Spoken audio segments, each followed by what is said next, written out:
Hi, everyone. I'm Keith Mathis. Welcome to 7 Minutes to PMP Mastery. We're a premier ATP with the Project Management Institute. Today's video for the PMP exam deals with cracking the communication questions. So we want to focus on those communication questions and be able to give you a little bit of insight in how those questions come up on the PMP test. So let's start off with the first piece, key communication concepts candidates need to know for the PMP test. So communication management plan, when they talk about communication management plan, they're typically talking about a traditional or predictive project. So you're going to want to make sure you know about that topic. Communication is two-way, not one-way, and tailoring beats broadcasting. And so PMI is emphasizing more and more of tailoring that communication to the particular group, making sure that you get the right message and put the right spin on that message to that group. Choose the method based on the audience and the purpose. Virtual and distributed teams need explicit communication rules, and agile communication is constantly transparent. It deals with transparency plus fast feedback. And the reason why agile has this emphasis is because you're co-located typically. So for the purpose of your test, when they're talking about agile, I don't have to have a communication management plan for agile because you're sitting in the room with me. You're sitting across the table. So I can communicate with you very quickly there. Opening concepts on communication. So move away from definition to judgment. Most of the questions on the PMP test don't deal with definitions. They deal with making a judgment call based on certain things that are happening or not happening with that project. So predictive questions usually reward structure, planning, and documented reporting. Agile questions usually reward transparency, two-way communication and conversation, visual work, and feedback cycles. So notice the difference here. If you're talking formal and you're picking up in that question that's more formal, it's probably going to be more predictive, which means you've got a communication plan. You're going to have tailored communication and those type of things. If it's agile, then we're going to have much more open communication. Number of questions on communication. 50% of the communication questions will be on predictive, plan-driven, and agile change-driven. And so when they typically will split them pretty much right half in two. So when they talk predictive, they're talking formal status reports, meetings, sponsor updates, formal distribution. Everything about that statement, those statements and those words reek control. They reek traditional project management. Agile, which is change-driven, they're going to have words like co-located, active listening, two-way communication, stakeholder involvement early. All of that lets you know that you've got much more face-to-face kind of situation, and so you've got access to that team to talk with them instantly rather than sending emails and finding out something at another time. The mindset and common traps. So diagnose the communication gaps, then tailor the response, choosing the channel, the frequency, and the detail. Just because they ask you a communication question does not mean that all the communication questions are going to be the same. They're not. So when communication breaks down, you want to assess the audience, clarify the objective, adjust the strategy to that audience and to that objective, and then escalate later, not early.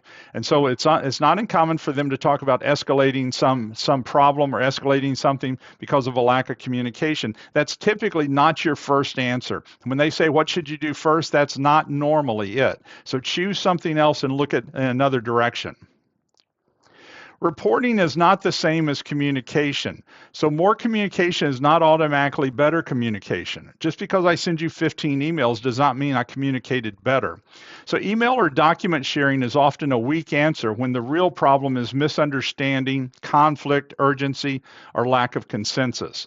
Virtual team issues are rarely solved by tools alone. So just because we have Zoom and we can see each other and we have a displaced team, that's typically not my best answer. So that tool is not going to be what solves it. Look for something that's going to involve more than just using a different tool. Also, agile projects do not mean no documentation. A lot of times people mistakenly will think, well, we're doing agile, we don't have documentation. That's not true, but your documentation is far less than it is in traditional, but it does not mean that you have no documentation. And then premature escalation is always a trap. So anytime they say, what should you do first, and you see escalation, you can just about rule that out in 99% of the questions. PMI wants you to be able to do analysis of the situation before it ever gets to escalating. So escalation is typically one of the options, but it's not one of the options that you're going to do first. So let's give you a sample question here. So a hybrid project is implementing a new compliance reporting platform for 3 business units. The sponsor says the weekly steering reports are too technical and arrive too late to support decisions. At the same time, team members in different time zones are receiving requirement clarifications from several stakeholders through chat, email, and informal side conversations, which is causing inconsistent work and repeated re-explanations. No formal scope change has been requested, and morale is still strong. What should the project manager do first? Now, that's a very common type of question that they ask. And remember, as you answer questions, you're not looking for a right answer, you're looking for the best answer. And the best means that there's typically going to be more than one right answer on the test. So here are the answers that you'll choose from. A, escalate the problem to governance and require all future stakeholder questions to wait for the next formal meeting. Reassess stakeholder and team communication needs, then update the communication approach to define approved channels, audiences, cadence, level of detail, response expectations, and feedback loops.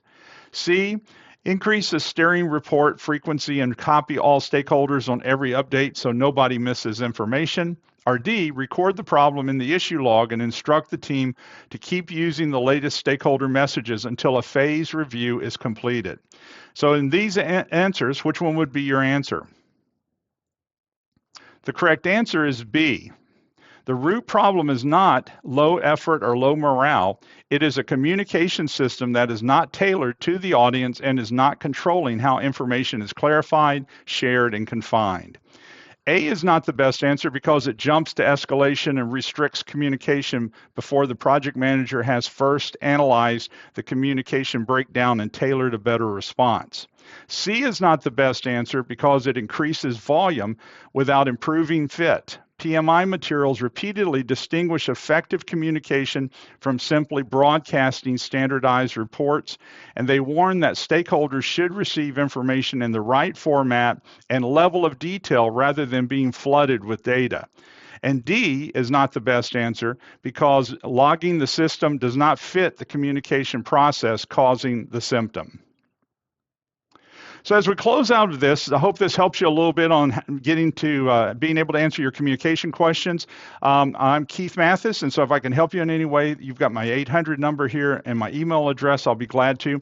We do PMP exam prep boot camps every other month virtually for people all over the world. I'd love to be able to include you in the group or some of your people. So just make contact with us and we'll go through what we need to do to get you into one of our classes. And so I hope this has been beneficial. I hope you have a great week. Bye now.